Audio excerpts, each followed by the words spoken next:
Sir నమస్కారం sir.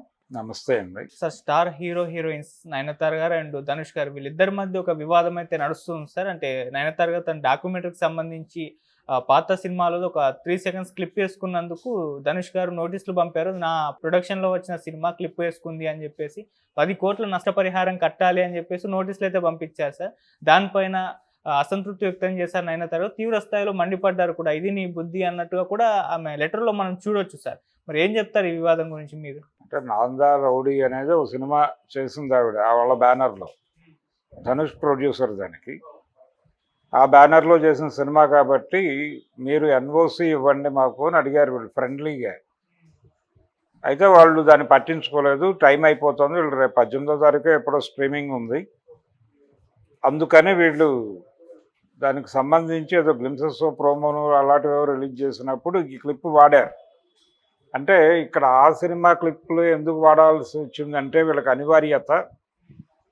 ఆ cinema సందర్భంగానే ఈవిడ అతనితో ప్రేమలో పడింది. ఇప్పుడు ఎవరితో అయితే ఆవిడ పెళ్లి చేసుకున్నారో ఆ వ్యక్తితో వీళ్ళ అఫైర్ మొదలైంది అక్కడ, వీళ్ళ మధ్య ప్రేమ మొదలైంది అక్కడ. కాబట్టి ఆ రెఫరెన్స్లో ఆ వీడియోలు అవసరం వీళ్ళకి.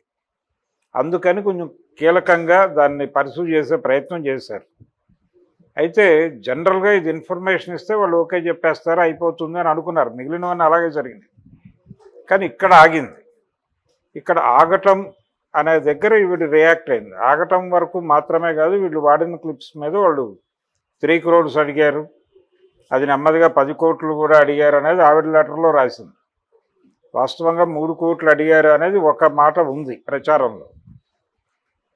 అయితే ఈ 10 కోట్లు అడిగారా నిజంగానే అంటే ఆవిడ లెటర్లో ప్రస్తావించిన 10 కోట్లు అడిగారా అంటే అది వేరు. అడిగితే అడిగి ఉండొచ్చు కూడా. ఎందుకు అడిగారు అంటే మీ బుద్ధి ఏమిటి అనేది ప్రపంచం ముందు ఆవిష్కృతమైంది అన్న టోన్లో ఆవిడ మాట్లాడింది.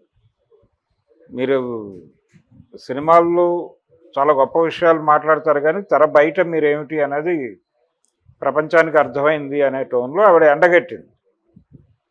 అయితే ఇక్కడ ఒక కీలక అంశం ఉంది. అదేంటంటే ఒక సినిమాలో నటించిన తర్వాత దానికి రెమ్యూనరేషన్ తీసుకున్నారు కదా ఆవిడ ఉచితంగా నటించలేదుగా. 'నాందా రౌడీలోనో మరొక సినిమాలోనో ఆవిడ ఉచితంగా నటించలేదు. రెండోది నయనతార గారి మీద ఒక జనరల్ ఒపీనియన్ ఒకటి ఉంది ఇండస్ట్రీలో.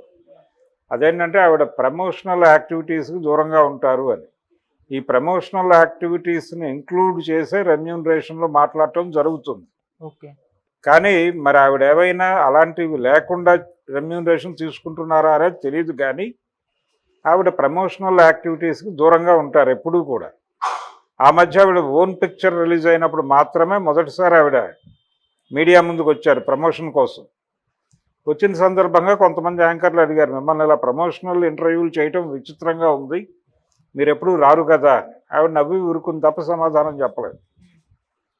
సో ఆవిడ మీద ఆ అభిప్రాయం ఉంది. అలాంటిది ఏదైనా వాళ్ళు అడిగారా ఆ టైంలో, ఈవిడ రిజెక్ట్ చేసిందా, వీళ్ళిద్దరి మధ్య సహకారం అక్కడే బెడిసికొట్టిందా అంటే ఈవిడ లెటర్లో ఆ సినిమా ప్రీ రిలీజ్ ఫంక్షన్లోనూ తర్వాత జరిగిన ఫంక్షన్స్లోనూ వీళ్ళని ప్రాపర్గా పట్టించుకోలేదు అనే మాట కూడా దొర్లింది. అంటే ఈ వివాదం ఇప్పటిది కాదు. ఈ డాక్యుమెంటరీ ఆవిడ జీవితం మీద ఒక డాక్యుమెంటరీ నెట్ఫ్లిక్స్లో వస్తోంది. దాంట్లో వాడటానికి క్లిప్స్ అడిగారు వీళ్ళు. అది రిజెక్ట్ చేశారు వాళ్ళు. రిజెక్ట్ చేయటానికి వాళ్ళకి గ్రౌండ్ ఉండొచ్చు అనేది ఒక డౌట్. ఆ గ్రౌండ్ ఏంటి, ఆ సినిమా షూటింగ్ సందర్భంలో ఈవిడ కోఆపరేషన్కి సంబంధించి వాళ్ళకి ఏదైనా వ్యతిరేక అభిప్రాయం ఏర్పడిందా, లేదు ఆవిడ ప్రమోషనల్ యాక్టివిటీస్ని బాయ్కాట్ చేయటం, లేదు నేను రానని చెప్పడం వలన వాళ్ళు ఏమైనా హర్ట్ అయ్యారా, ఆ కారణం చేత ఈవిడ లెటర్ రాసినా మౌనంగా ఉండిపోయారా, లేదు అదైనా చెప్పుండాల్సింది కదా అనేది ఒక అభిప్రాయం. ఏది ధనుష్ కంపెనీకి సంబంధించి. రెండోది దీని మీద లీగల్ ఫైట్ చేసే అవకాశం ఏమైనా ఉందా, లెటర్ రాసి వదిలేయటమేనా. వాళ్ళు ఆల్రెడీ కోర్టుకు వెళ్ళారు కాబట్టి లీగల్ ఫైట్ చేసే ఛాన్స్ ఏమైనా ఉందా ఈవిడ వైపు నుంచి, ఏ రకమైన ఆర్గ్యుమెంటు. ఇప్పుడు ఇళయరాజా గారు ఆ మధ్య నా పాటలు ఎవరైనా బయట పాడితే దానికి సంబంధించిన రాయల్టీ పే చేయాలన్నాడు. అంటే ఆ పాట బయట యూజ్ అవుతూ ఉంటుంది కాబట్టి.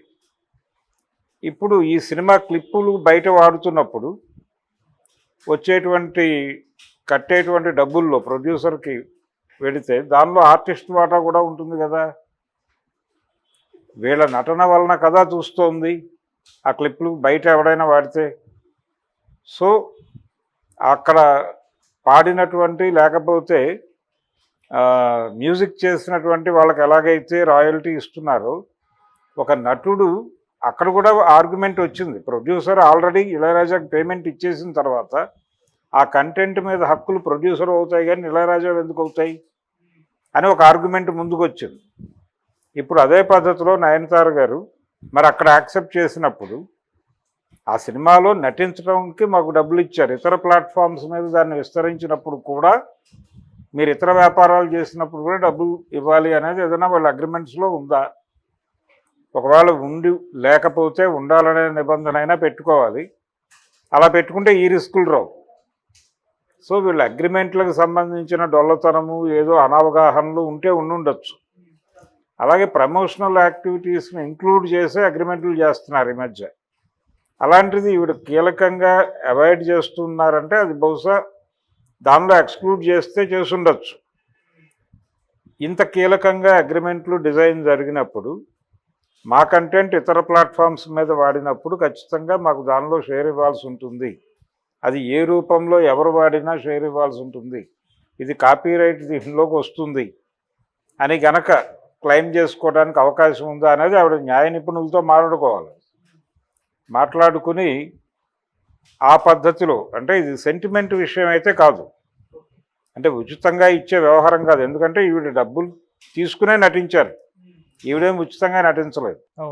కాబట్టి వాళ్ళు కూడా ఇచ్చేటప్పుడు డబ్బులు అడగచ్చు. నిజానికి ఈవిడ వెళ్ళి అడుగుంటే ఎన్ఓసి ఉమెన్ లెటర్ ఇవ్వండి అని అడగకుండా తనే స్వయంగా వెళ్ళి అతన్ని కలిసి నేను బలానా డాక్యుమెంటరీ చేస్తున్నాను, మీరు 2-3 క్లిప్స్ వాడుకుంటాం, మీరు కన్సిడర్ చేయాలి అని కనుక అడుగుంటే ఆయన 3 కోట్లు అనుంటే అంత ఇచ్చుకోలేరు, వాళ్ళు 50 లక్షలు ఇచ్చుకుంటారు, చూసి చూడనట్టు పొండి ఏదో చిన్న వ్యవహారం అని కొంచెం సబ్మిసివ్గా మాట్లాడి ఉంటే వాళ్ళు ఏమైనా కన్సిడర్ చేసి ఉండేవారేమో. కానీ ఏదో ఒక అమౌంట్ ఇచ్చి తీసుకోవటమే న్యాయం. ఎందుకంటే ఏది ఉచితంగా జరగదు ఈ ప్రపంచంలో. మనం మార్కెట్ ఎకానమీలో ఉన్నాం, మనిషే సరుకుగా మారిపోయినటువంటి ప్రపంచంలో మనం ఉన్నాం.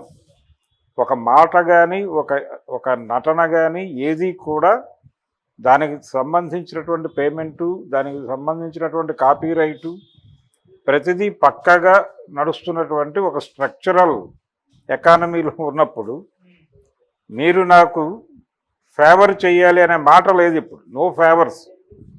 మీకేం కావాలో మీరు కొనుక్కోండి, మీ దగ్గర ఉన్నది మీరు అమ్ముకోండి, అంతే. అమ్మకానికి కొనుగోలుకి మధ్య ఉన్నదే జీవితం, అంతకుమించి సెంటిమెంట్లు లేవు ఇక్కడ. కాబట్టి ఆ పద్ధతిలో వాళ్ళు వ్యవహరించారు. అందుకని ఈవిడ కూడా వెళ్ళి డీల్ మాట్లాడుకోవడంలో, ఒక డైలాగ్ నడపడంలో ఫెయిల్యూర్ ఉంది. అందువలన ఈ వివాదం ఇక్కడ దాకా వచ్చింది. సో ఈవిడ ఇక్కడ దాకా ఇప్పుడు లెటర్ బహిరంగ లేఖ రాసింది ఆవిడ, పబ్లిక్ డొమైన్లో పెట్టారు ఆవిడ. ఈ పబ్లిక్ డొమైన్లో పెట్టి దీన్ని యుద్ధంగా మార్చడం ద్వారా, అంటే ఇతరులకి ఒపీనియన్ బిల్డ్ చేయటం ద్వారా వాళ్ళ మీద ప్రెజర్ తీసుకురావటంగా ఆవిడ భావిస్తున్నారు. ఇది కూడా ఒక రకమైన సెంటిమెంటల్ యుద్ధమే. దీనికి వాళ్ళు లొంగుతారు అనుకోవడం కష్టం, లొంగరు. కాబట్టి డీల్ని డీల్తోనే మాట్లాడుకోవాలి. వెళ్ళి బాబు మీ సినిమాలో నటించినందుకు నాకు నువ్వు ఇంత ఇచ్చావు, నేను ఆ సినిమాలో 3 నిమిషాల ముక్క వాడుకుందాం అనుకుంటున్నాను,